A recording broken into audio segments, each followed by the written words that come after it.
Start with saying assalamu alaikum, good morning, good afternoon and good evening, because we have a very international audience and panel today. So thank you so much for joining us. Just before we start, a bit of housekeeping. Now, I was going to say there are no planned fire alarms, but that doesn't happen anymore because we are all virtual.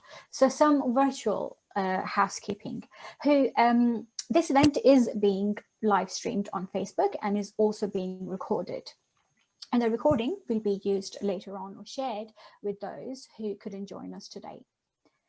We will be muting all our guests until a Q&A session at the end. And if during the event you are unmuted accidentally, could I please ask you to mute yourself so the focus is on the discussion and the panel.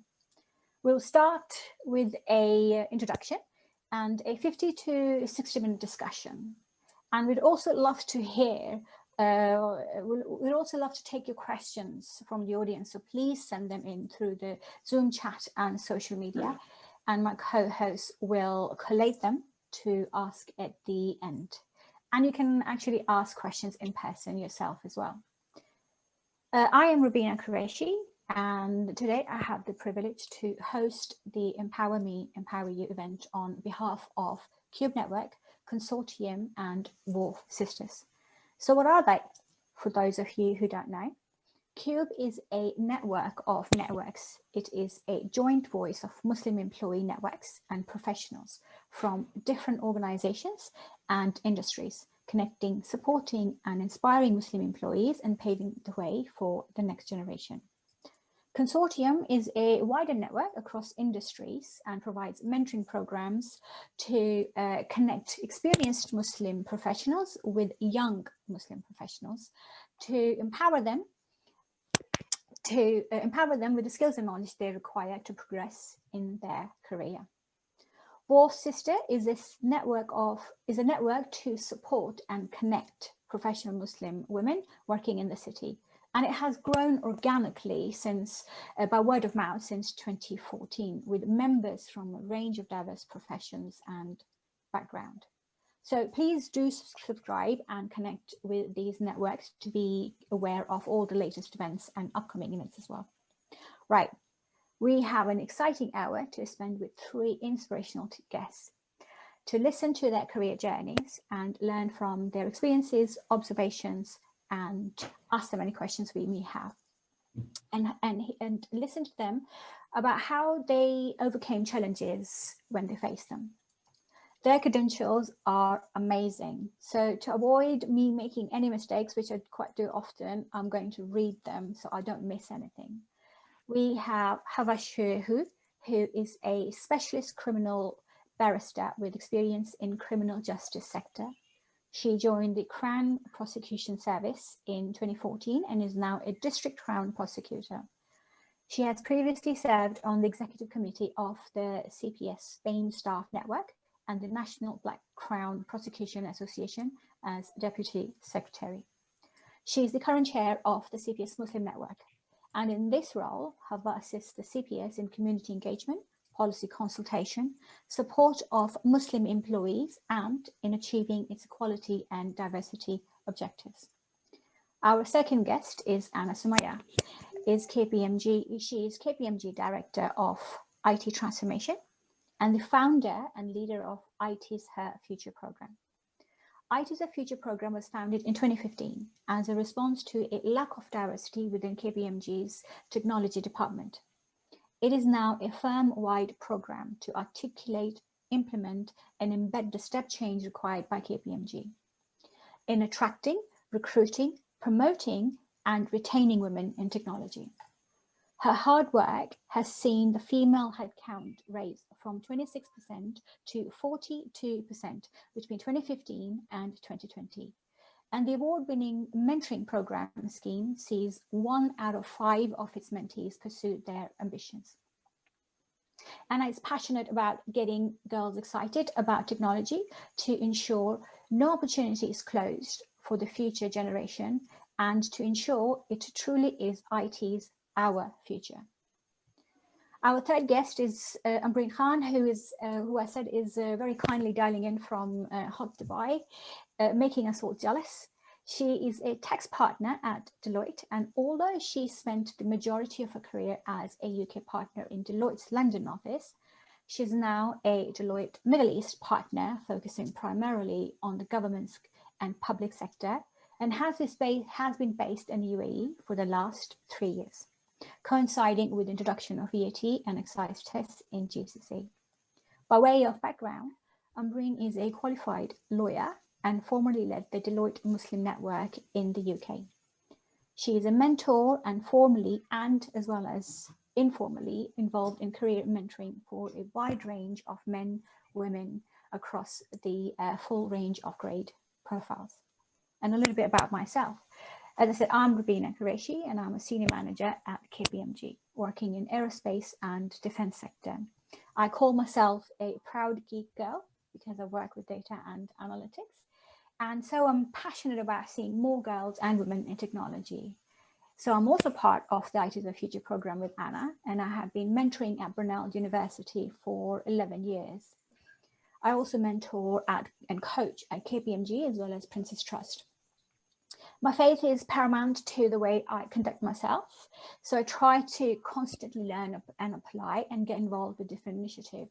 Formerly, I chaired Iran Muslim Network, and currently I'm working on a number of different initiatives locally in South London, where I'm based. So these are some amazing credentials. So thank you so much again for joining us, and let's start Empower Me, Empower You conversation. If I may start with Anbreen, what empowered you to pursue a career in your field, and how has your journey been to where you are today?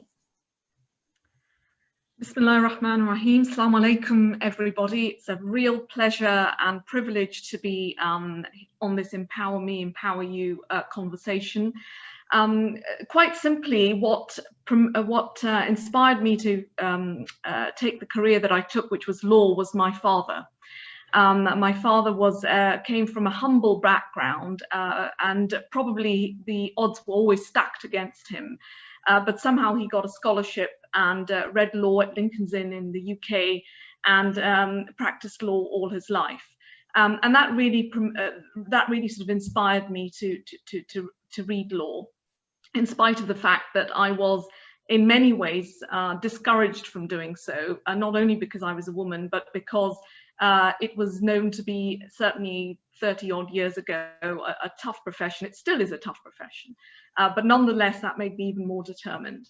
Over the years, that is true, it's a tough profession, but all professions are tough, I would say, in their own way.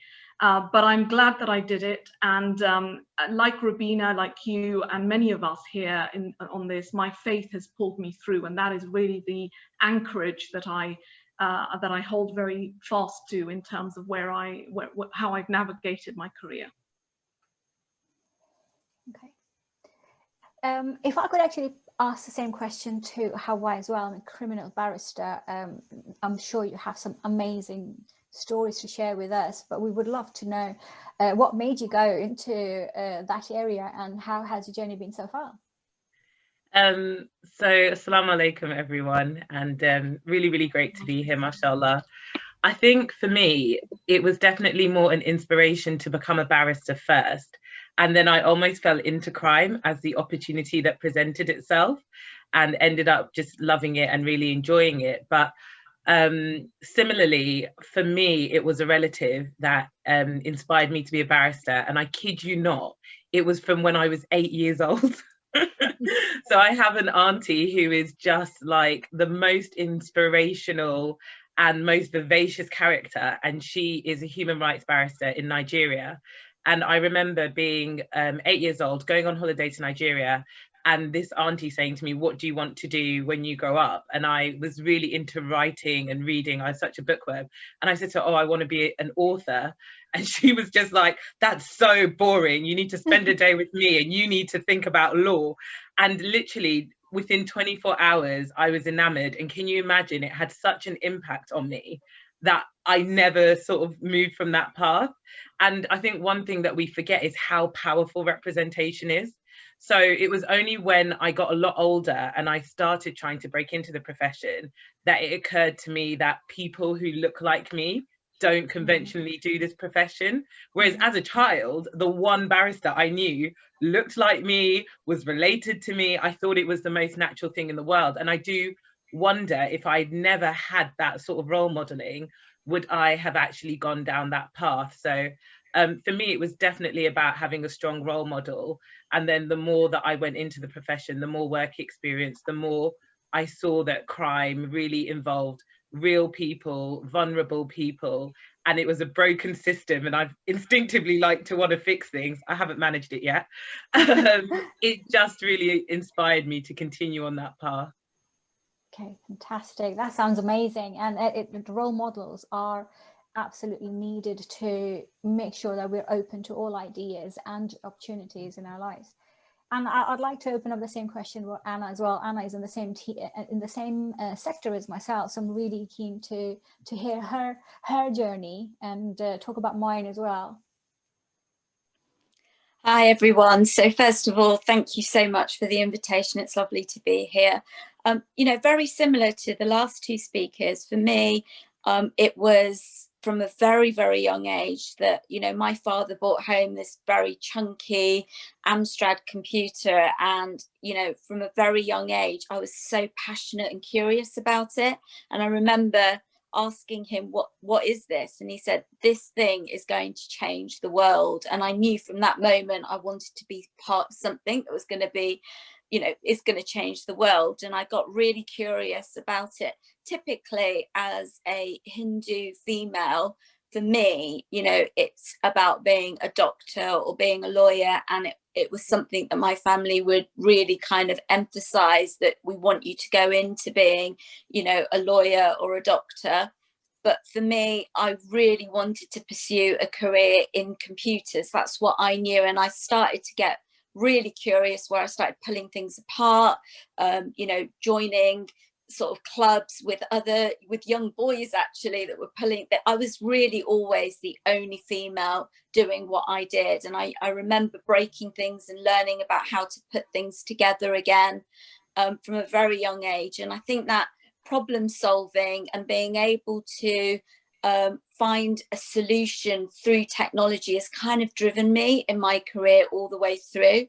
As I progressed my career, I went into, you know, leading technology for Honda across EMEA, over 28 countries, and leading technology practices across Europe.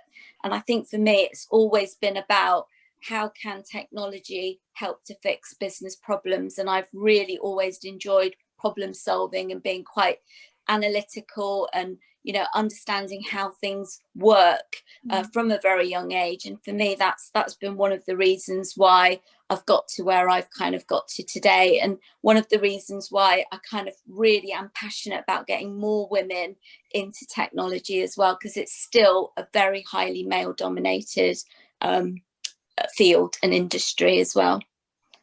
Yeah, absolutely. I concur with you. And in terms of my journey, it's a little bit of a strange. When I was little, I actually wanted to be a doctor, just like Anna, you said, the expectation is doctor or a lawyer or engineer. But and I wanted to be a doctor. But growing up, I noticed I had so many doctors and dentists in my family that I just did not want to be. I wanted to do something else. Then I came across computers and programming, and realized that I can write a piece of code and it does what I tell it to do.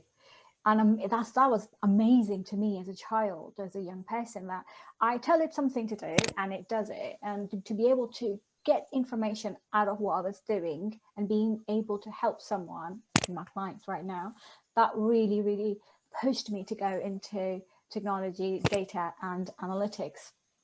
But I totally agree in terms of technology, and I'm sure all the other fields as well are very heavily male dominant areas, as well as we know that there are issues in terms of lack of female role models, especially as you progress in your career and at work. So I'm really keen to find out as to, actually that question is for Hauwa. I'll start with Hauwa. I'm really keen to find out, as a woman who is Black and a Muslim and wears a hijab, what challenges did you face and do you face, and how do you overcome them? So that is such a good question. I think often when I think of my story, my journey, and when I was thinking about it for this event, it's interesting because I think of it as very positive, and that it has been really empowering and all that kind of thing. But actually, in terms of challenges, you know, I think, where do I even begin? There are so many. And I think it's difficult sometimes because we don't always or often talk about the challenges. Mm-hmm. I think we often feel this like need to be like upbeat and positive so that we can inspire others, and we think, oh, I don't want my tale to be one of like woe, or you know, I think often as women and minorities, we worry, is it going to come across like I've got a chip on my shoulder? You know, we think we have to be really upbeat. So actually, I quite appreciate the opportunity to be able to share it in this kind of context. And it was difficult. It was difficult reflecting on it all. But I did sort of think about a couple of things that I would say are challenges that almost have defined not just my career journey, but almost like my identity now. I would say being stereotyped, both positively and negatively. So negative stereotypes, which comes with also being underestimated. And after a while in my career, I used that sort of underestimation to my benefit. And even till this day, I think so many times people underestimate me. Opponents underestimate me in court, judges underestimate me in court, colleagues underestimate me in things. And I actually now I embrace it and I love it. Like when it happens and I see it, I'm just like, oh God, you have no idea. This is brilliant. I absolutely love that you have no idea that I'm qualified to do what I'm going to do, or you don't know what role I'm about to play in what's about to go down. And I almost relish in it now. But I think earlier on in my career, it was hard. It was hard constantly having people not take you seriously or underestimate you just because you're either a woman or you're a minority, or like you're a hijabi, and they're just thinking, you know, they completely dismiss you. And I think that's harder when you're trying to get your foot in the door, but once you've got your foot in the door, it can become an advantage. In terms of being stereotyped, so interestingly, I didn't actually start my professional career wearing a hijab. I started wearing a hijab. So I've got a really interesting perspective because I sort of saw how people interacted with me beforehand and then how they interacted with me afterwards. And in terms of stereotypes, I personally feel like as a Black Muslim, I wasn't taken seriously as a Muslim by Muslims or non-Muslims. And I think that's it's quite a difficult thing for me to say. But I would find that at work and things, people would, let's say, when they're going out for drinks, they'd really insist, no, you should have a drink. No, you should have a drink. No, you should have a drink. And I could say quite confidently, I'm Muslim. And they're like, yeah, but not proper Muslim. What do you mean not proper Muslim? Because I don't look like what your idea of a Muslim is. So I should have a drink, or, you know, I should eat whatever and do. And that used to really, really frustrate me. And I remember I had it at all levels. I remember having the opportunity to sort of do some court marshalling, like shadowing with a judge. And this is after I'd started my career. And I got to go behind the scenes. It was all fantastic. And at some point, this judge was just so insistent. Have a glass of sherry. Oh, do have a glass of sherry. Oh, don't be serious. You're not like those Muslims. And it's awful. You know, you're really there trying to almost like convince people of your own identity. And I remember finding that so draining. And my hijab story is a story for another day because it is complicated. But all these little things did factor into what really made me want to become a hijabi, because at some point I felt as though I was facing all these challenges. Somehow I was overcoming them. Somehow I was still succeeding in my career. But what it made me realize was that to the outside world, it had nothing to do with my faith. And my internal values meant that I believed the key to my success was all coming from Allah. And yet that was the one aspect of my identity. People would literally be like, oh, that's amazing. You know, she's this Black woman who's succeeded, or she's a female, she's succeeded, or, you know, she's state school educated, because we've got, you know, this obsession with social mobility, and she succeeded. But it was never, ever like none of the sort of benefit was going to Allah. It wasn't going to the Muslim community. And I just remember always feeling this guilt that I almost had to sort of add it in there to be like, oh, and I'm Muslim, and oh, actually it's my faith that helped me.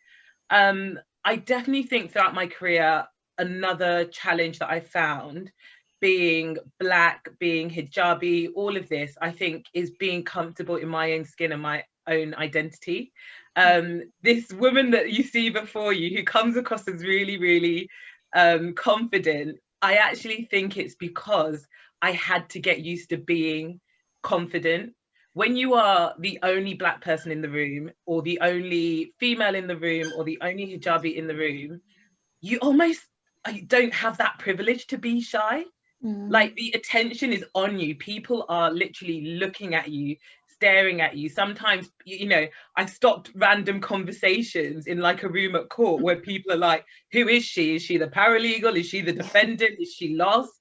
And you have to get used to sort of acting as if it doesn't bother you, acting as if you belong. And I guess a positive is that, mashallah, over time, that then became part of my identity, and I did start embracing that and becoming confident and believing, yes, I belong, yes, I should be here. And I would probably even still say I'm still growing in that sort of being comfortable in my own skin and having that confidence to just really wear my values and my morals on my sleeve. I will say that I've got a bit of a part of me is very interested in politics, and the more the world becomes intolerant towards Black people, intolerant towards Muslims, intolerant towards women, I want to be more of all of it. Like, if I could be more Black, I would be more Black. If I could be more Muslim, I would be more Muslim. And if I could be more female, I would. And so I do think that's another kind of positive. And then I think, without rambling on too much, one thing I did want to talk about, and actually I don't think I've ever sort of talked about this in a sort of public forum, so but it's one thing we don't talk about enough. But I also think that a challenge in terms of not being taken seriously as a woman is also sort of being sexualized as a woman. So having people flirt with you, say things that are that bit inappropriate, and you wonder whether or not you should challenge it, you shouldn't challenge it. And I used to get that all the time, and interestingly enough, I get it a lot less now that I'm a hijabi. And that comes with that, what I said at the beginning about being stereotyped, both negatively and positively. On the one hand, wearing a hijab, I think people look at me and they think, she must be so practicing, she must be so holy, holier than thou. And I think that comes from women and men, and it impacts the way they interact with you. So one positive one is that I do find that I don't have many of those uncomfortable encounters where I think male colleagues or men in the profession slightly cross the line to make me uncomfortable.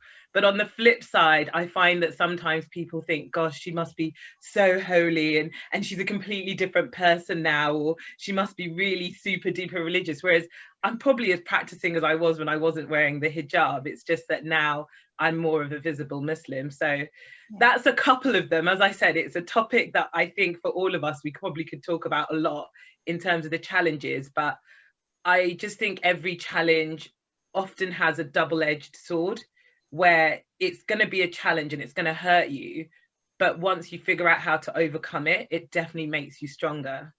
Definitely, I absolutely agree. I picked on a few things, and I was like, yeah, I can relate to that. I can relate to that. And one of the things is my identity. Very early on in my life, I figured out that I have to be comfortable with who I am, more so because I was born in Paris. So I grew up kind of speaking half French and half Punjabi. Then I moved to Pakistan and I learned Urdu and Sindhi and Punjabi as well. Then I moved to UK and I learned English. And then my mother decided to move to Norway. So I constantly was moving so much. I changed so many schools and colleges. And I had to know who I really was, you know, because cultures were changing, languages were changing, people were changing. So I really made sure that I knew who I was, and I am comfortable with who I am. And one example that I can share is, as I said, I work in defense, and MOD is a very male-dominant environment and very hierarchical as well. A few years ago, I was working on a project and I was designing a technology roadmap And obviously, what does a technology roadmap have? It has algorithms and technology processes and what we're going to implement. And one of my colleagues said, oh, maybe you should change the word from algorithm and use something else. I'm like, okay, why? And he goes, you know, it's just too technical. It's a technology roadmap for MLD. And he goes, yeah, but, you know, maybe just change it to something. And I said, okay, do you have a suggestion? And he goes, no, look up in Thesaurus. So he didn't know what to replace it. He wanted to replace it. So, and then he said, the next thing he said was, maybe because you're not English, you're not British, you know, you don't really understand how documents are written. And it really took me back. It really took me back for a second. And I didn't know what to say. So it took a moment to calm down. And then I said I could either just, well, not say anything and let him continue the way he's behaving, or say something. So I turned around and said to him, well, I do speak 6 languages. You're absolutely right that I probably am confused on what word to use. And after that, you should have seen his face. He was so red. And he goes, my wife speaks French. Like, yeah, but not you. But my point is, we have to call out these behaviors. It's the same this week on Tuesday, delivering a technology workshop, and all the clients are male except just one female client. And straight after we finished the call, my client colleague female colleague called me, and she said, did you feel that there was a lot of mansplaining going on? Because every time you said something, they will just repeat exactly what you just said. And I said, yes, that's nothing new. It's very normal. It's very, very normal.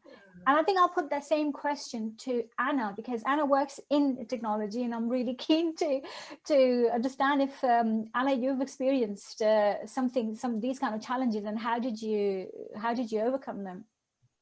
Yeah, okay. So I think I didn't prepare really for that particular question, but just to answer from my own experience. I mean, look, I think we've all faced some of these types of challenges in our career, because quite often we are the only woman in the room, right? And from my own experience, honestly speaking, I think, you know, I've got a particular story where, you know, I was the only woman in the room, all very older generation male partners, clients coming from a big global organization. I was the most technical person in the room, and there were about 3 to 4 other males from my from a practice as well, technology practice. However, I was introduced as, oh, this is Anna, the pretty one, and there's Max over there, who is actually very, very technical. So immediately in that meeting, it was assumed that, you know, I didn't have the technical background. Yeah. I did call up that partner straight after that meeting, because actually in that situation, you feel quite hurt, and you're already feeling quite nervous about a meeting that, you know, is full of, you know, very senior people. But in that situation, I remind myself why I was invited into that meeting, and actually what I've got to say and why I've got a seat at the table.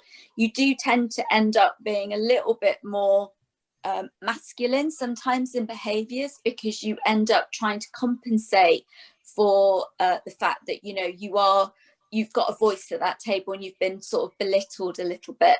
I remember in that meeting, I turned that entire conversation around from not being technical, but to focus on actually the customer experience. I think it was the particular situation. And after that meeting, I did pull up that partner, and I made it very clear to that partner how he had made me feel. And, you know, most of the time they don't know they do it. Most of the time, you know, once you call them up, he put his hands in absolute shock, horror, like, oh my God, I didn't realize what I'd said. And has never obviously repeated that. So that's one example, but it does happen time and time again, I think.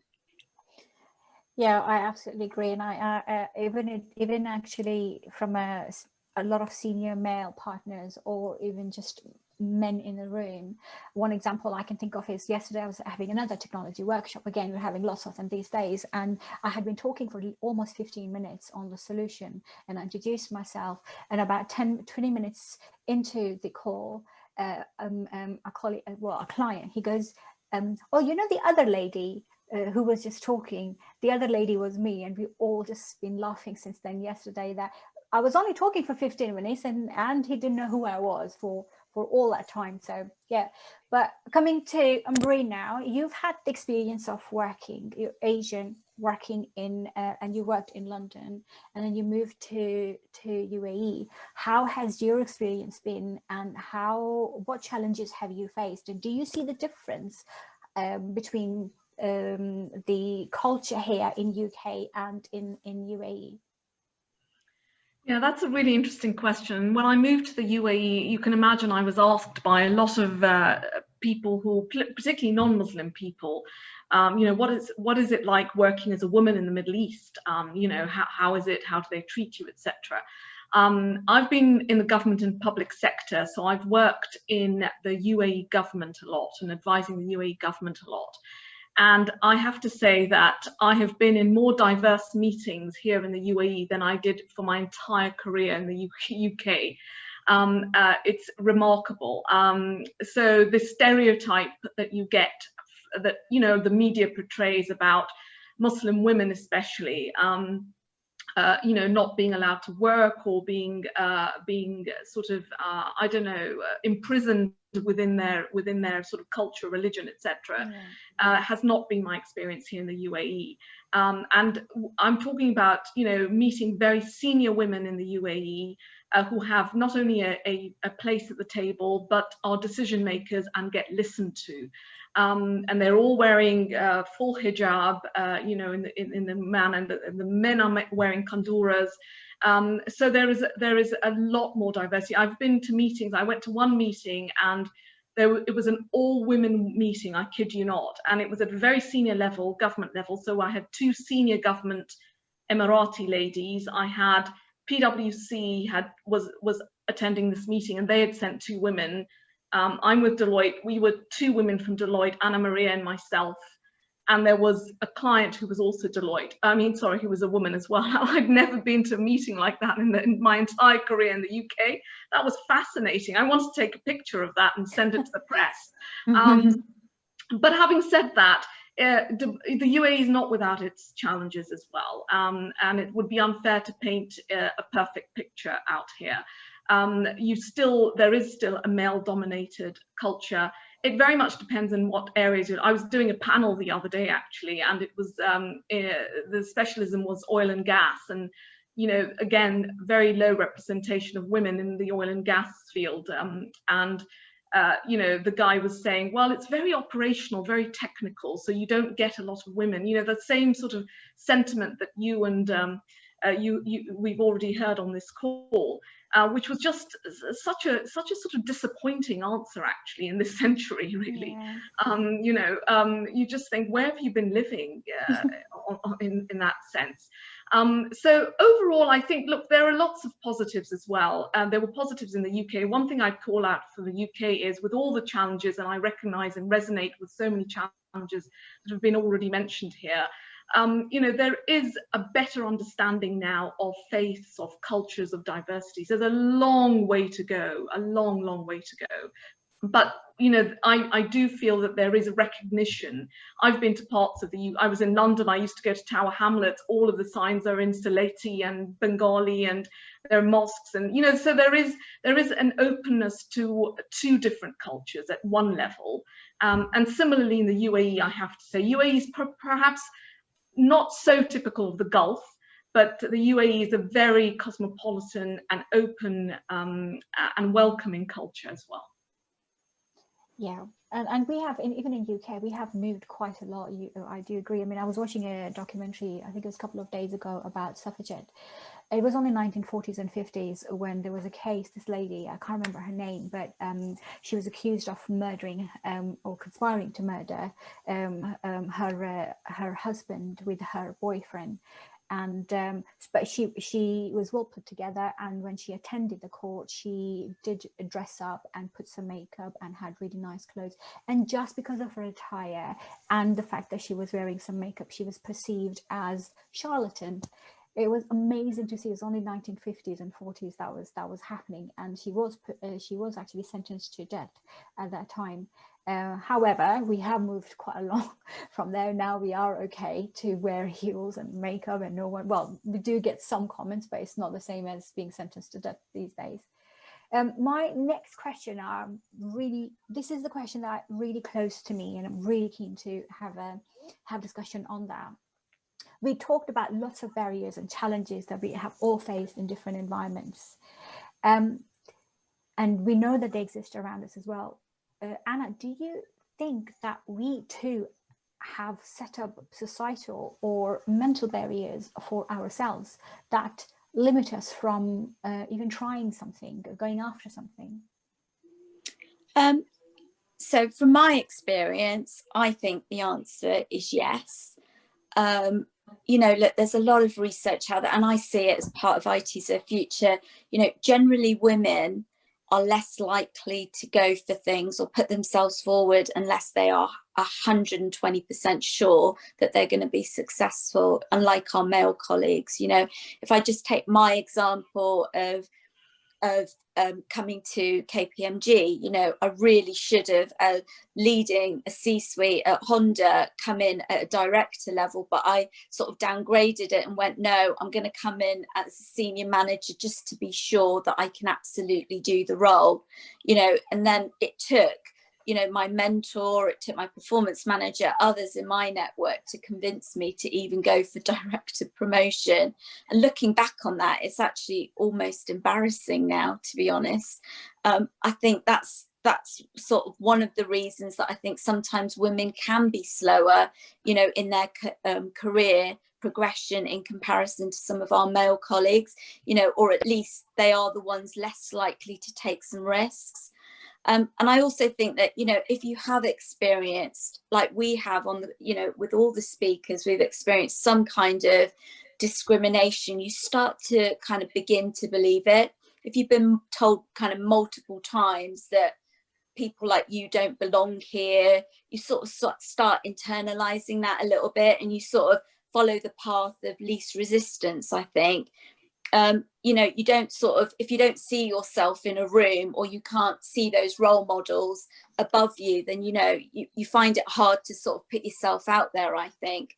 So many times, whether it will be in my career education, when I worked in Formula One, when I was a member of the C-suite, you know, I was always the only woman in the room, and that feeling of sort of that imposter syndrome kicking in, or feeling, you know, of sort of being isolated, or, you know, self-doubt sort of kicking in all the time, you set yourself up those mental barriers, I think, that tend to, without knowingly, can sometimes limit yourself, and it actually does feel quite exhausting.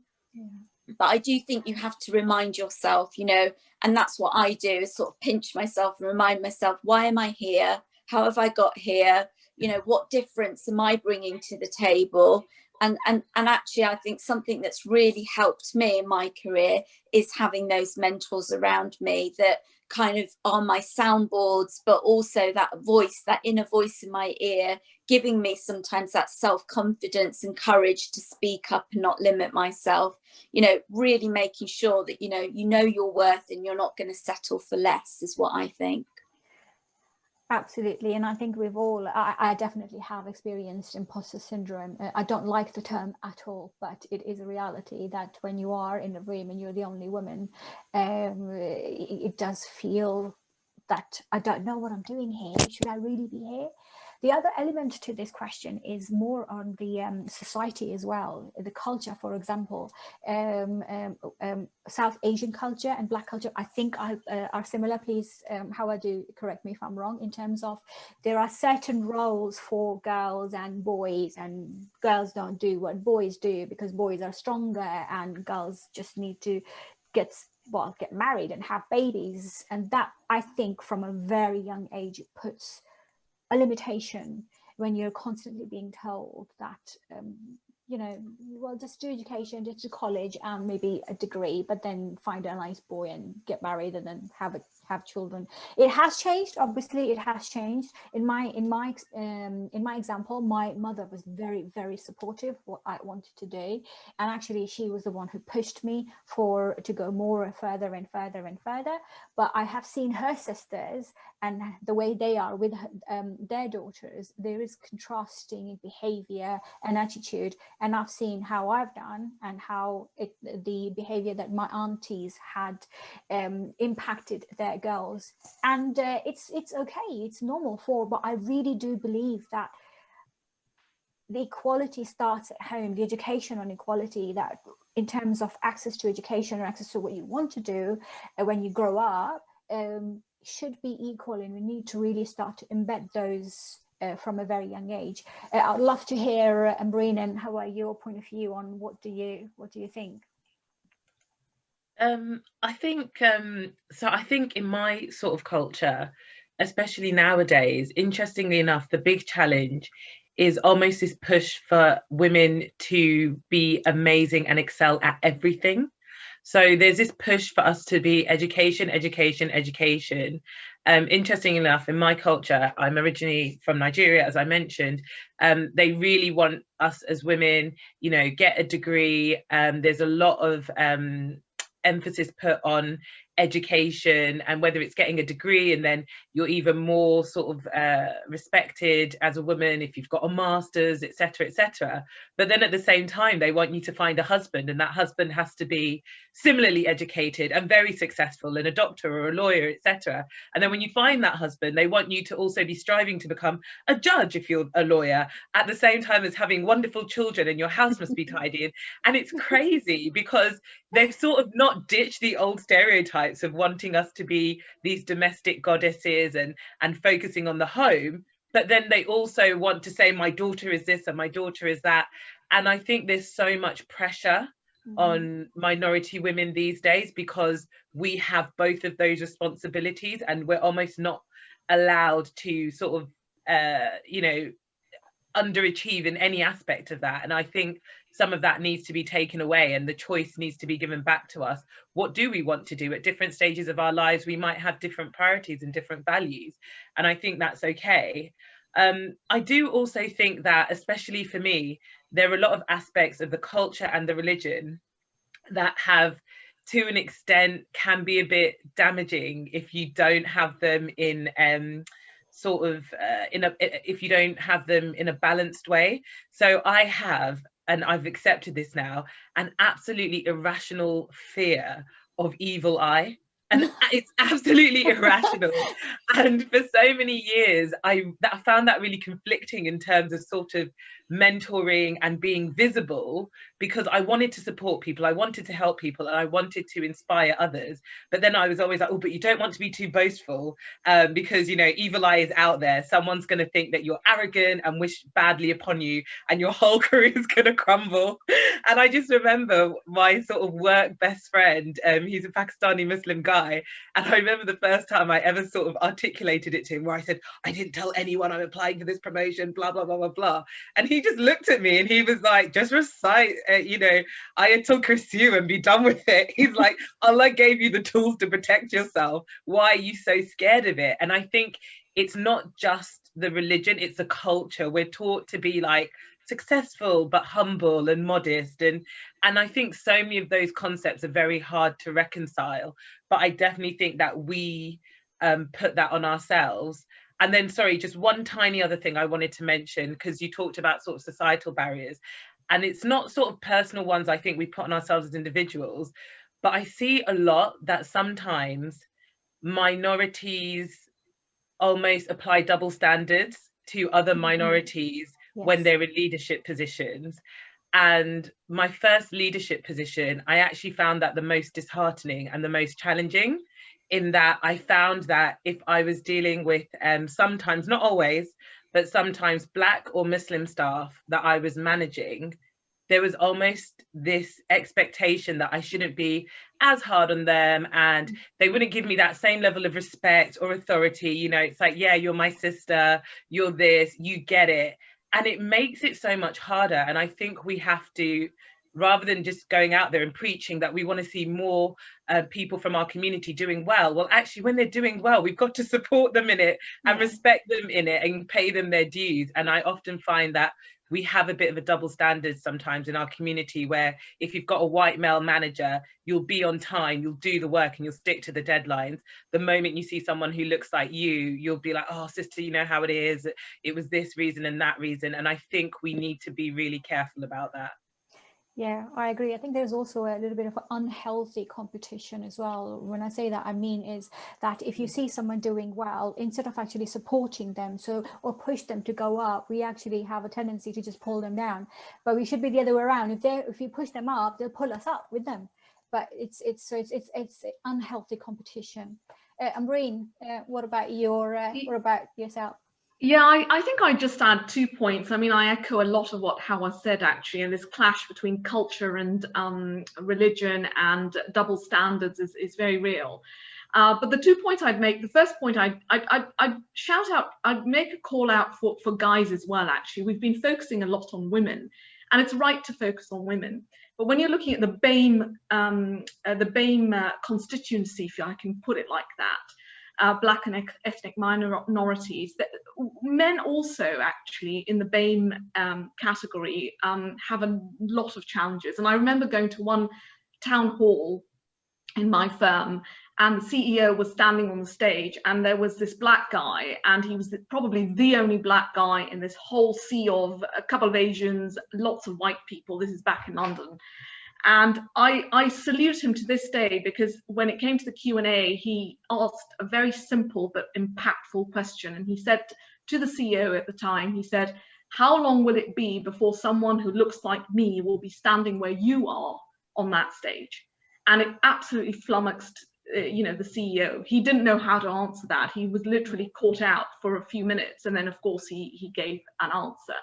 And I think there is that cultural pressure on guys as well, to and that modesty piece as well. I sit on a number of panels for promotion to senior manager, director, partner, and it's incredible how you can come in with a open and shut business case, but you come from a South Asian background and you're, oh, well, he couldn't really articulate a vision.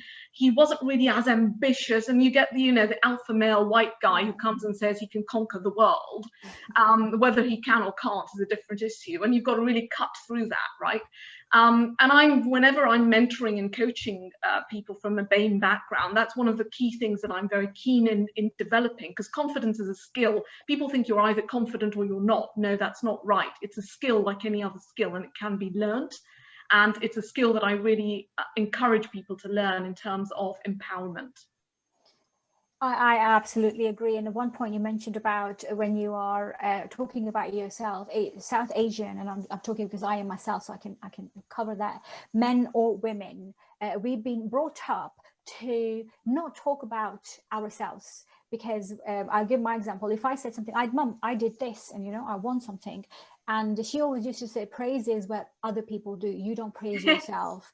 But that's bad, because it hinders us to not speak up. And for a long time I was very shy about talking about what I had achieved, unless someone else did it. But they don't know. If I don't talk, then they wouldn't know. And my performance manager, actually my mentor, once said that you're the strangest person I know, because you're very extrovert in terms of you do everything and you're very confident, but when it comes to yourself, you don't talk about yourself.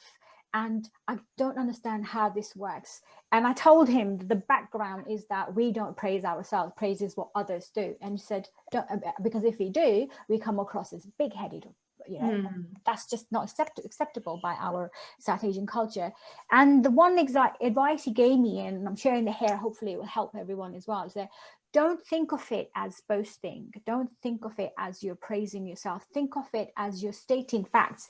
Did you or did you not do this, Robbina? Yes, I did. Okay, state it. Say it that you did do it. And the way he really helped me to move past that.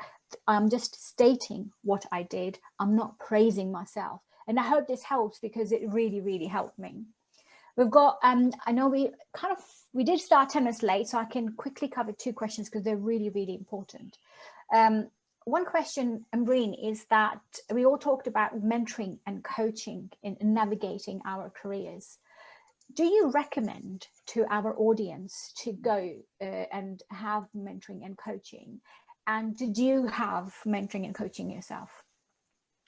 Yeah, so when I started out in my career, mentoring and coaching was not as developed as it is these days, but I always had a small, and I do emphasize small, tight group of personal trusted friends and family, and some colleagues who I would bounce ideas off, and they would, you know, areas of development, strengths and weakness and so on.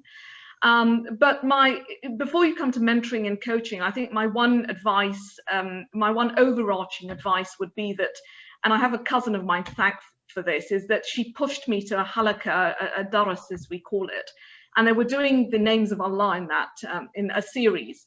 And honestly, that absolutely reeled me in, and I have used my faith and names of Allah in particular to navigate my career and just give me that sense of strength in terms of when I'm going through good times, but also bad times, both times. But the short answer to your question is yes, I would definitely recommend mentoring and coaching for 2 main reasons: for professional reasons, but for personal reasons as well. For professional reasons, I think it builds confidence. I've already touched on confidence, and this is a skill that can be learned. I think it's you don't need misplaced confidence. You can have strong confidence that is, you know, without an ego, so to speak. It allows you to define career objectives in a more realistic manner. A lot of people have these notions, and you know, you can achieve some of them, you can't. So it's good for that reason to define your objectives and goals. You learn from other people's experiences. 9 out of 10 times people have hit the same roadblocks, the same issues. It's a safe space where you can sort of talk about things like that. It develops communication and networking sort of ideas as well, and it gives you it allows you to build strategies for a business case, for enhancement, for taking ownership of your career. So for all those professional reasons, I think it's a good thing. I mean, you've got to get on with your mentor, and so do shout if you feel that you don't have that synergy developing, but you can find a mentor or coach that can help. And then for personal reasons, you know, things like cultural sensitivities and navigating issues of faith. Hauwa mentioned about, you know, do have a drink. I've totally had that so much, you know, and just, you know, sensitivity. I'm in the Middle East, you know, there are a lot of cultural and faith sensitivities when you're talking to people in the Middle East. And the world is becoming a much more connected place. So understanding those cultural differences from a personal point of view, and just that safe space. So in short, yes, I would encourage it. Fantastic. Anna, Hauwa, would you like to add anything to that? So for me, I think all through my career, I've kind of drawn inspiration from so many people that I would probably call mentors and even sponsors, really. You know, I think starting with the most amazing women in my family, and I'm one of 3 siblings. So, you know, my sisters, my mum, you know, I've been lucky to also work with just some incredible men in my career that have really challenged me, helped me to get those opportunities to showcase my potential. And, you know, I think there's a slight difference between mentoring and sponsorship, and, you know, it's finding those mentors, but also those sponsors that really help you to move to that next level, if that's what you want to do. And I think it's also really important to have role models as well. You know, you can't be who you can't see, and finding those female role models for me has also been really, really important throughout my career. So yeah, I think I've really benefited from having lots of males and females that have either championed me throughout my career and kind of recognized my potential and my talent and given me the opportunities to develop myself, which I've equally then paid it forward. You know, I mentor and coach a large number of women at KPMG as well. So I would definitely say yes. Thank you. Hauwa? Yeah, just briefly, I think all of us, even in the introductions, seem to be involved in different versions of mentoring programs. I definitely had loads of mentors when I was coming up, but it was always accidental. I sort of stumbled across them and didn't necessarily call them that at the time. One of the best mentors I actually had was this white Jewish QC who had a poster of Malcolm X on his wall. And he was so good to me, mashallah, and he really helped me, did mock interviews for me when I was trying to become a barrister. But I think it's really important to have those mentors. And I think because for me, when I looked back, it all happened sort of unplanned and very organically. And now in this stage of my career, I'd probably say a lot of my mentors, that line's blurred between sort of mentors, friends, really close colleagues, as you sort of go further. So I do think it's important, though, that we have the formal mentoring programs, because I realised that there's a chance I wouldn't have met these people and they wouldn't necessarily have been able to help me in the way they did. But one thing I found really powerful about the mentors I've had is at least twice in my early career, I've actually had mentors fight my own battles about things that I didn't feel comfortable to challenge. So I did have a manager who was, I don't know what his deal was, but he was probably racist, sexist, I don't know, an Islamophobe. He just hated me. And look at me, I'm lovely. Why would you hate me? No, but I just couldn't put my finger on it, actually. And it was a real test in my life, because I just kept thinking, why does this guy literally hate me? Like, he was really difficult, blocked me at every turn. And I just remember when I was supposed to be doing something at work that was really high profile, and he basically completely blocked me, and at the last minute said I had to go and prosecute in like Bromley Magistrates Court or something. And I called one of my mentors, who was a really senior black lady in the organisation, just bawling my eyes out. And I thought I was literally just crying to her. And really late at night, I get this email from like a really senior manager on my team. And he's like, just so you know, you're not going to court tomorrow. Please attend your event as planned. And I thought, that's bizarre. How's that changed? Okay, because I had tried really hard to fight it. And then the next day I found out they sent my manager and the managers don't prosecute. So this guy, I don't know when last he'd been in court, but they sent him to court to cover my case. And I later found out that she had basically called the most senior women in the organisation and said, we preach about equality and diversity.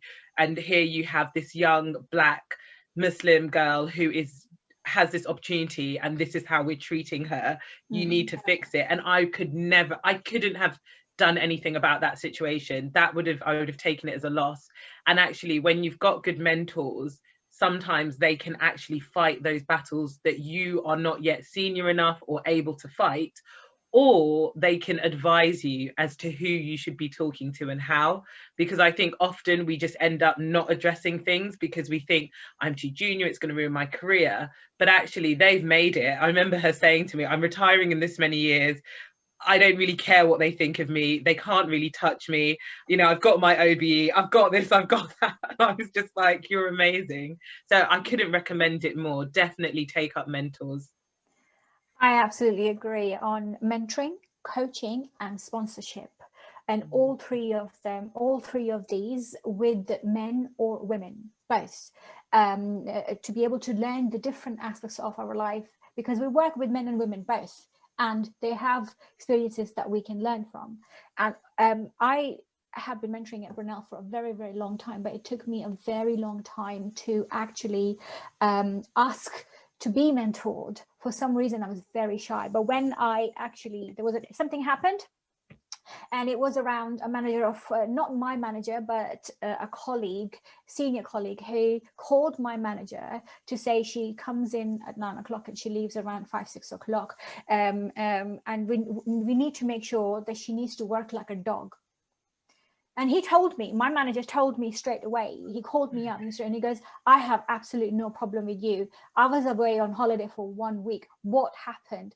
And I just turned around and said, I have no idea what his problem is. It turns out that his team member was coming in at 7 o'clock in the morning, leaving around 8 or 9 o'clock. And he thought that she was doing all the work and I was leaving early, so I was doing the work. And I told my manager that, well, she comes in the morning, she spends quite a lot of time on reading news, Facebook, Instagram, and then she continues to do the same thing after 5 o'clock as well. I have asked her many times if I can help, but I can't help her because she's not doing any work. she actually is spending time on Facebook, and I'm not going to stay behind just to keep up with her timing when I have done my work. And unless you have a problem, and he goes, no, I have absolutely no problem with you. And he took it on with that person, and he fought for me.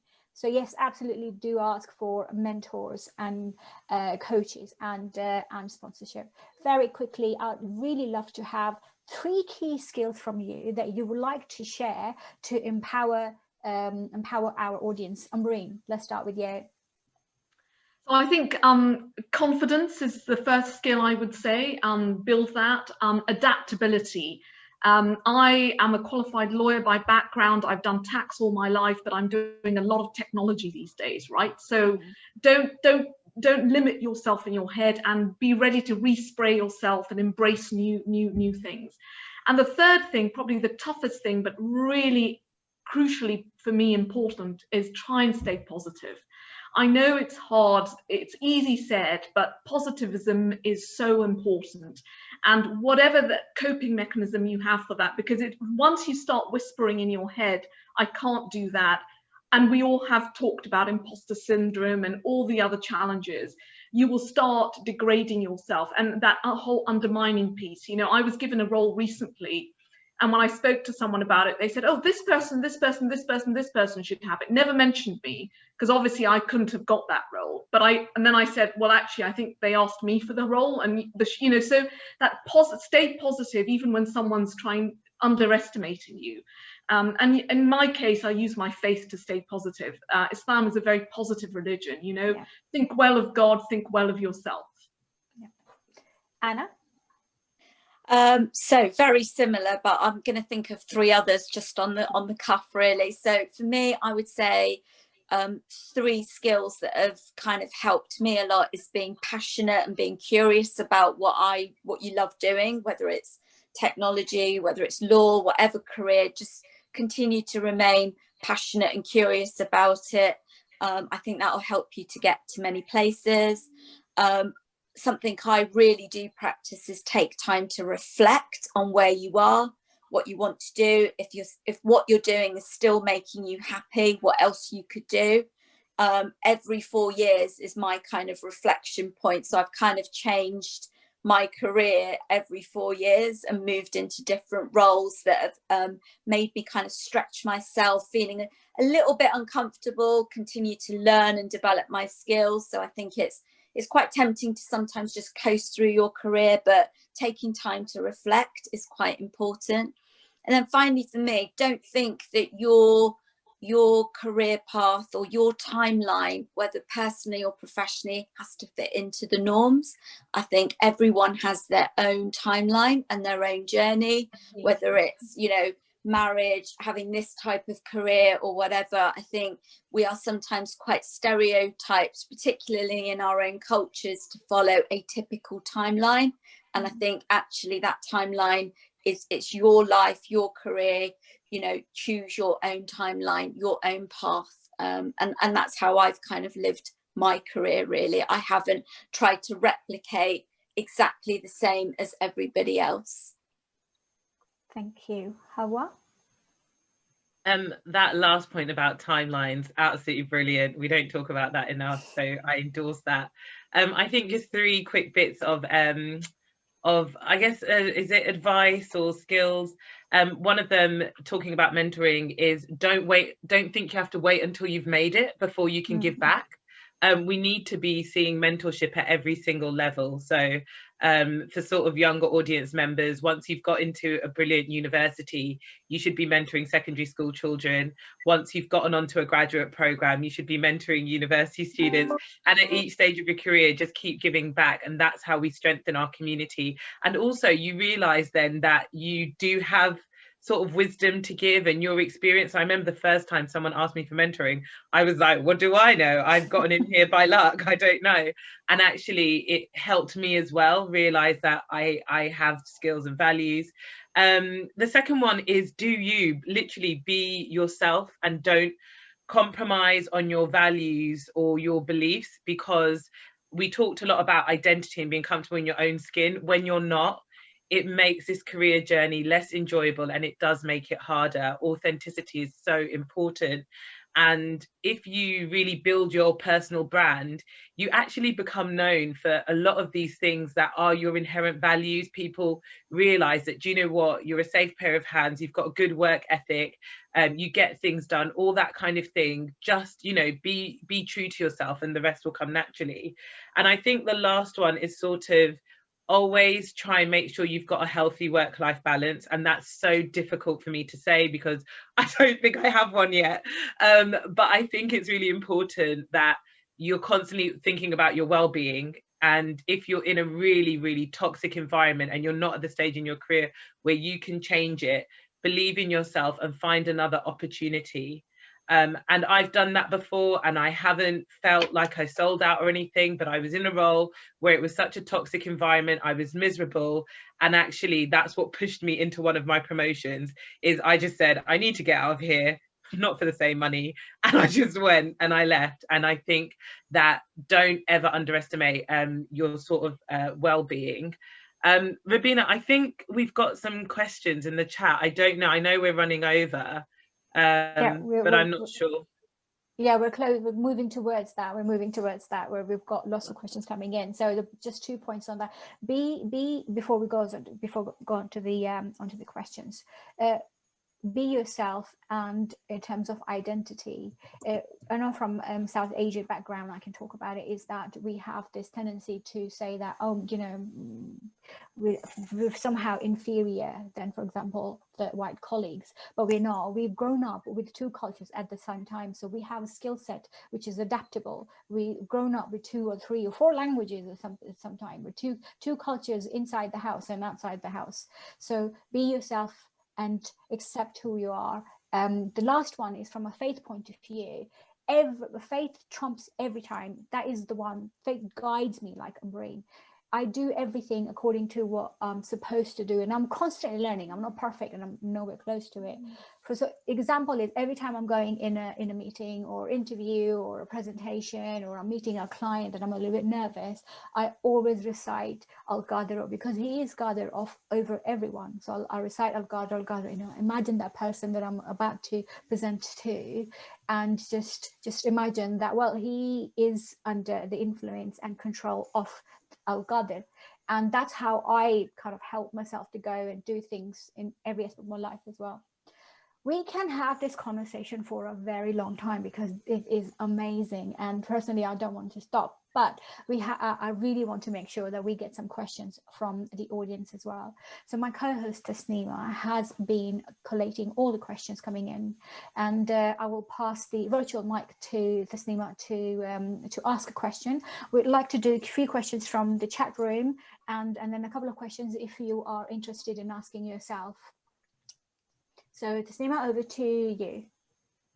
Thanks, Robbina. Assalamu alaikum, everyone. Hi as well. I'm involved with the Consortium Network, and my day-to-day job is a graduate technology analyst at Credit Suisse. It's been really interesting to hear the panel's insight in the corporate world today as a female, something that I don't hear enough about, if I'm being honest. So yeah, we've had a number of questions that have been sent in for the panel. I just want to let you guys know we may not be able to have enough time to answer them all, but yeah, let's get started. So the first question we have is, with regards to getting promoted, based on your experience, is it becoming a fairer playing field where women are getting recognised and promoted based on merits? I'm happy to take that one. If you like. Thank you for the question. So I think it is changing. I think the tide is absolutely changing, certainly from where I was 2015 and before the countermeasures that we've been putting in place to make sure that, you know, promotions are equally balanced. So you can't just have, you know, 3 men going for a promotion if you haven't equalized that playing field and made sure that equally you've got 3 females going for it. Ultimately, talent needs to win, but if every step of the way you've only got men going for it, then, you know, the women are lagging behind. So I do think it has it has certainly changed in KPMG, and as I'm working with more and more clients out there, I notice that, you know, things are changing across the piece, especially where firms are now being pressured to give targets and, you know, publish their statistics and things like that. I do think it is changing, and I think there is a bit more of an equal playing field. I'm not saying it's perfect, but we've certainly got a lot more top-down pressure coming all the way through all levels of our firm to make sure that, you know, promotions and certainly from IT Serve Future, the program that I'm running, we are now seeing 1 in 5 of our mentees, female mentees, year on year as well, which is completely different to how it was back in 2015. Thank you. Would anyone else like to add to that? I think just really quickly, I just wanted to say that sort of at the CPS, interestingly enough, we've got more females in our organisation than males. And, you know, our last Director of Public Prosecutions was a woman. A lot of our Chief Crown Prosecutors across country are women. So it seems as though things are changing. But what I will say is that I do notice that we still have a lot of issues, not just at CPS, but across many sectors and organisations. I still see that interview panels and recruitment panels, they're still not diverse enough. And I think there are still challenges and still unconscious and conscious biases against women. But what I will say is that we have to not think about that, because if we think about it, we won't even try, we won't bother. Because we'll be thinking about all these barriers that are in the way. And I think we have to keep on trying and going for the opportunities that we want. And where we see that there are blockages or discrimination or unfair practices, we need to join groups and networks and staff networks that are doing work in that area to challenge it. So you can do both simultaneously. So it's questionable with a lot of these battles whether we'll ever reach the success point, and I hope that doesn't sound too depressing, but all we can keep doing is pushing it so that it's more equal and it's more fair. Definitely, yeah, there's a lot of work to be done. I agree. Anbreen, would you like to add anything to that? No, I think I would concur with both speakers. I think there's a much better awareness around gender representation now, and women are being sponsored, like in most places. I think the only practical tip I would give is that you can enhance your chances by that whole mentoring coaching piece, learning how to, you know, talk the talk in terms of building a business case on and positioning yourself so that you are not overlooked, if you like. So take those kind of advantage of that sort of structure, or informal, formal mentors who can support you. You always have supporters and detractors. It's important to know both, but your supporters will back you, but you need to get them sort of engaged in taking your career forward. Thank you. The next question is, have things improved as a result of Black Lives Matter for women in the workplace? So this user said, I think there is a lack of representation in the mainstream film industry too, like Asian or Muslim female. Do you have any suggestions on this for my 15-year-old daughter? Well, Hauwa will be the best person to answer that question. That's a really interesting question. Thank you. I think what I would say is that it's too soon to see whether anything has changed with BLM. BLM, Black Lives Matter movement, has a resurgence every couple of years. But I think for a lot of people, gosh, I really don't mean to sound cynical, but I think for a lot of us, we just feel like it's the same old every time. People say that they're shocked and outraged and they can't believe this. And then we march, we protest, we talk about it, and nothing really happens. So I think the only sort of positive thing we can say is let's wait and see whether good will come from this. But I think there's a lot of lip service, and that goes across a lot of the other diversity and inclusion initiatives. There's a lot of lip service. We just have to then hold people to account and say, look, you promised this, you said this, what's now happening? What are the next steps? Because there were a lot of public statements, corporate statements, but it's now too soon to sort of see whether or not that's changed. In terms of representation in media and all that kind of thing, and mashallah, I think the person asking the question was asking more for their child, their 15-year-old daughter, they said. There's still not enough, but I personally, so I run a youth group every fortnight, and we do a lot of work on presenting films and books and all that kind of thing that are diverse, that have diverse characters that look like the kids in our youth group. And it takes a bit of research. It's not super duper easy, but there are books out there with Black hijabis, Asian non-hijabis, Black kids, and we have to show those to our children more and more, because as we all said at the beginning, representation matters. They're out there. Unfortunately, they're not in mainstream media, but actually it's very, very easy. There are so many novelists, like all of our cultures have really rich heritage. So we are strong in the in literature, in the arts, in many creative fields. And I think it's about presenting those to the youth. Like, we have to keep doing that. You're going to have to make the effort to do it, because unfortunately they're not likely to get it at school. They're not likely to necessarily stumble upon it themselves, but they're literally out there. I remember I sort of made a pledge, it was a couple of years back, that for about 6 months, all my reading material was only going to be by minority writers. And it was just eye-opening. Like, it was brilliant just reading some of these books written by authors from Asian, African, West Indian backgrounds. It was brilliant. I think the only thing I'd add to that is, regrettably, I feel that you know, it's too early to tell, but I feel that it is lip service. I hate to say that. It really, really pains me.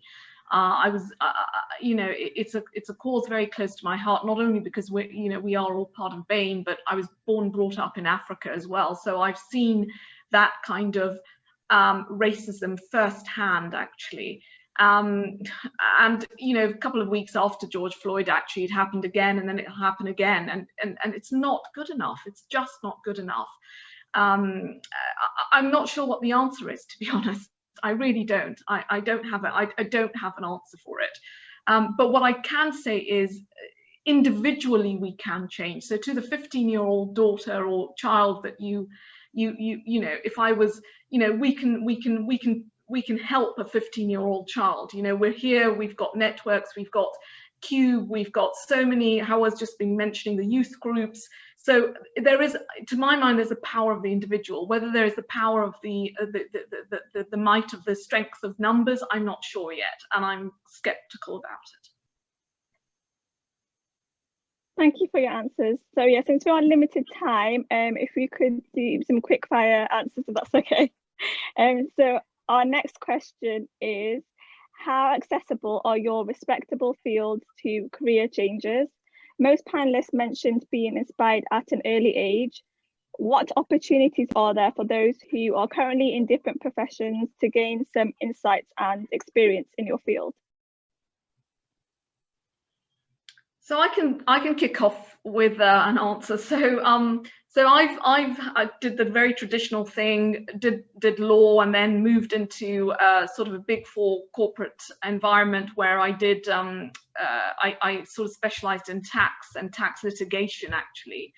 And then a lot of you will know that tax is quite controversial, and it became quite tough, actually, to do that. So I had to really think, and I'd done it for so many years. You know, to the points made before in the panel, I thought I can't carry on doing this. I want to change. That propelled me to take a step into, like, going into the Middle East, right? So it was quite difficult because all my family's in the UK. I don't have any family in the Middle East. It was quite a difficult step. Initially, it was a secondment, but now I've, as in the introduction, I've moved here.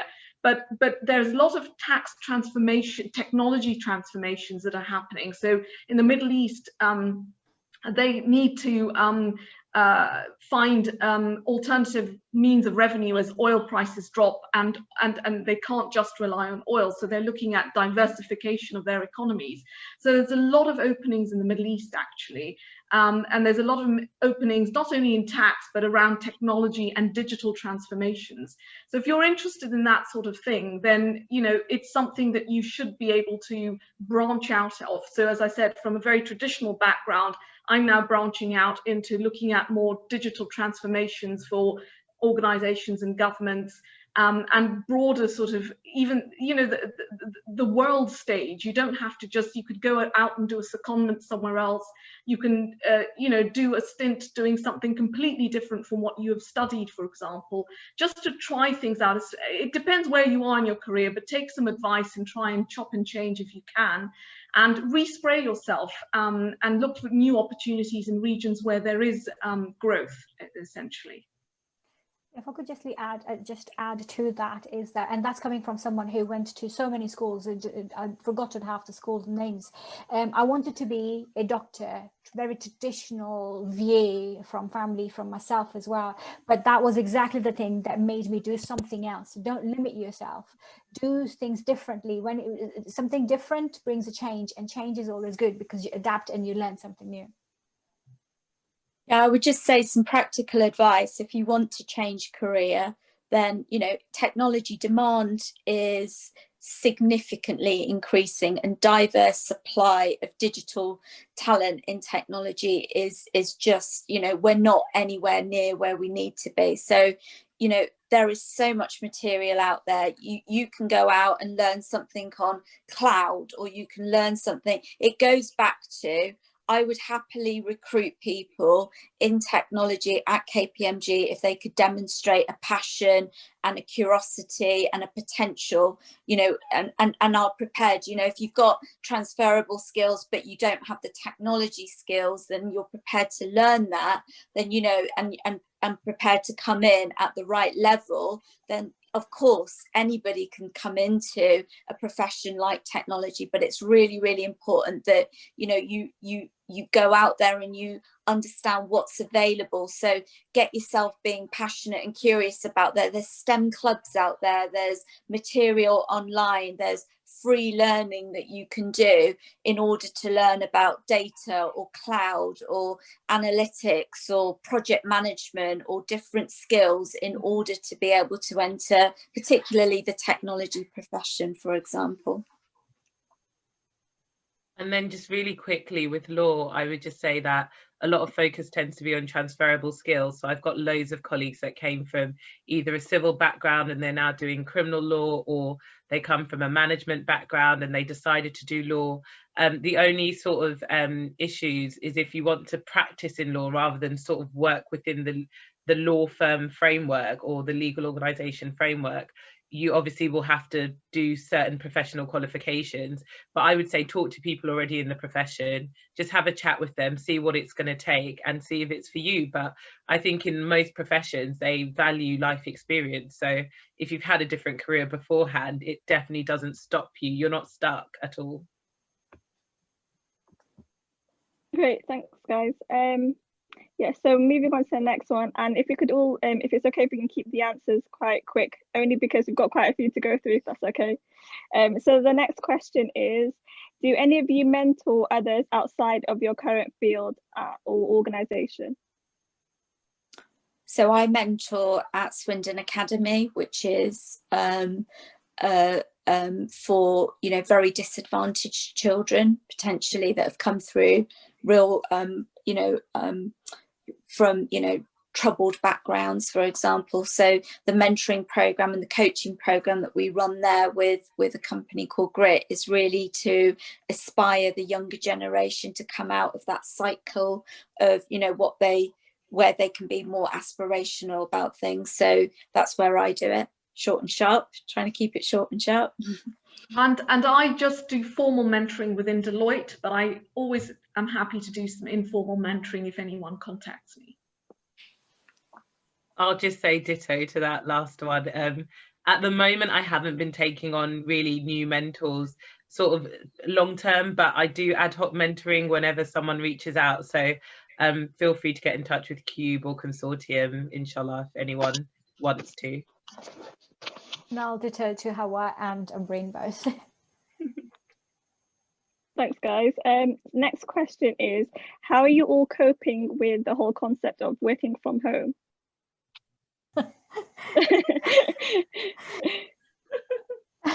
I can start, actually, just because I was actually okay till December, because I was going to see my mother, but then Tier 4 happened, and my mum lives in Norway, and Norway banned UK, and that really impacted my mental health. So now is not so well, but the last year just gone was okay. But going out for a walk, for a run, talking to people, just bird watching these days, it all helps. It really helps.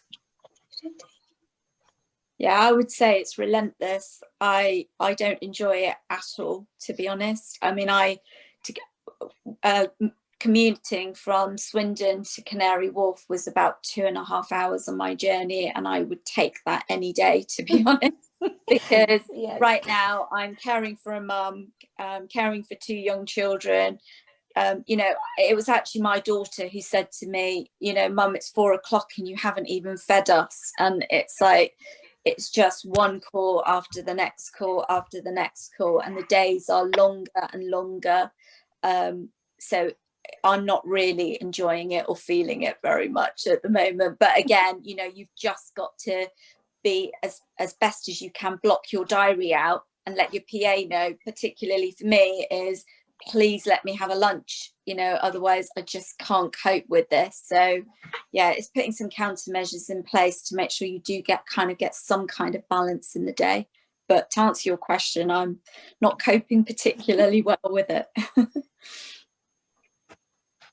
I think just very quickly, I like to refer to myself as an extroverted introvert, which those who know, there is a spectrum, I promise you. Yeah. So I actually love working from home.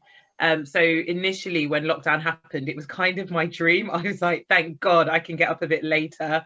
I don't have tube rage getting into the office, and I really enjoyed it. Completely different circumstances though, Anna, in that it's, you know, just me and my other half at home. I don't have anyone else here, and it's not as difficult.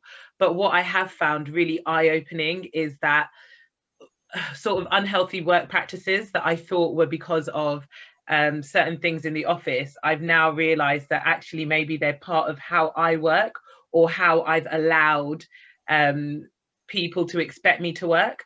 So I've tried really, I think it helped me that in the first lockdown, Ramadan happened so soon afterwards, that it forced me to talk to my employers a bit more about boundaries. Because as lockdown started, similarly to what Anna said, I found that, oh, I'm just working really late hours and I'm not leaving my desk, and I'm not eating, and I'm not doing this. And if anything, I was probably working longer hours than I was in the office. And I think because Ramadan came, I was really trying hard to balance that. And so it allowed me to push back a little bit. And I'm hoping that some of what I've learned, I will take back to, well, if we ever make it back into the office, but Allah knows best. I have no idea. So it's challenging, but I think that if you're able to, it's just about setting some boundaries as best as you can, and letting people know just because you're working from home, it doesn't mean you're actually glued to your laptop, and they shouldn't expect you to be glued to your laptop and accessible 24/7.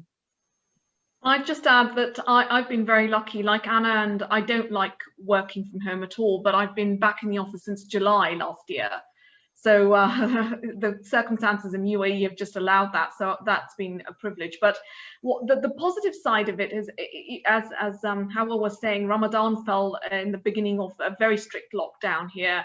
And I found it actually a peaceful time to be able to reflect and just come out of that. So I can totally get the extrovert introvert piece. It allowed me to sort of just be introverted at a time which was important to me in my life. So positives and negatives, I guess. Thanks, guys. And we'll end the Q&A with one final question. What is one piece of advice that you would give to young Muslim women?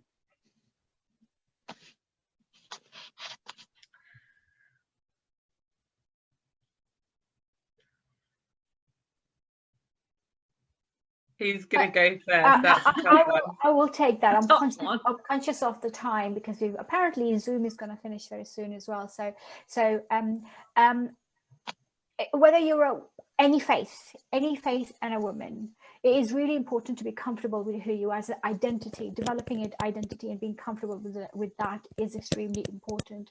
We're living in a world where things are changing so much, and now we're living in a world where we're at home. So, and it's even harder and more challenging to find out who you really are when you don't have the opportunity to interact with other people and really understand the world. So I would say focusing on who we are, what you are, what we want to do, and just not letting anyone or anything stop you. We ask questions. The one thing that growing up, my mother constantly told me, it was that always ask questions, because what's the worst that can happen? They're going to say no. But if you don't ask, you don't get. So be comfortable with who you are. Try and find out what the identity is, and ask questions. I'm so sorry to rush because Zoom is about to finish. I'm not quite sure what the setting is like, but before we finish off, I'd like to say that we've received so many great questions, and the conversation has been absolutely brilliant. So we will be hosting follow-up events from today and focusing on the skills that highlighted in today's session on development areas aimed at empowering, inspiring and upskilling Muslim professionals, both men and women. And in addition, we have a number of upcoming events as well. There is one next week, which is a courageous conversation. So please do subscribe to the event and to Cube Network and to Consortium and Wolf Sisters as well for more information about the different events coming up. And lastly, I would like to say thank you so much, Anbreen, Anna and Hauwa, for your time and amazing stories and guidance.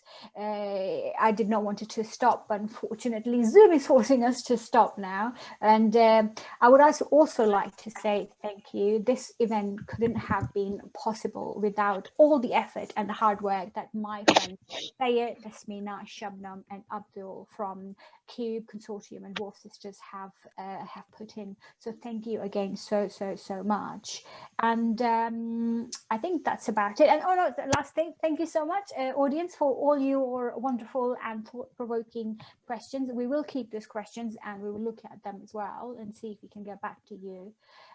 Yes, thank you very much. Have a lovely evening, and we look forward to seeing you all on the next event. Assalamu alaikum. Assalamu alaikum, and thank you, Robbina, for some very wonderful hosting. Yeah. Thank you, Robbina, for everything. It's been brilliant, and thank you to all the other speakers. Lovely to meet you all. Yes, likewise, Anna, Hauwa. Thank you, Robbina. Thank you, Tasnima, and the whole team behind this. Yes.